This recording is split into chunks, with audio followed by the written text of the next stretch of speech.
بسم اللہ الرحمن الرحیم۔ فیاض وائس کے معزز دوستو، السلام علیکم۔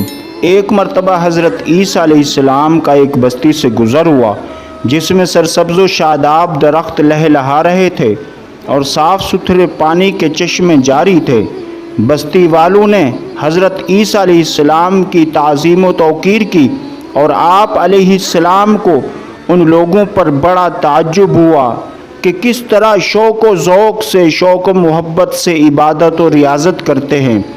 اس کے 3 سال بعد آپ علیہ السلام کا پھر اسی بستی سے گزر ہوا کہ کیا دیکھتے ہیں کہ جو درخت ہرے بھرے تھے وہ سوکھے ہوئے ہیں اور پانی کے چشمے بھی خشک پڑے ہیں اور بستی کے تمام مکانات تباہ و برباد ہو چکے ہیں۔ اب یہ منظر دیکھ کر آپ حیران ہوئے۔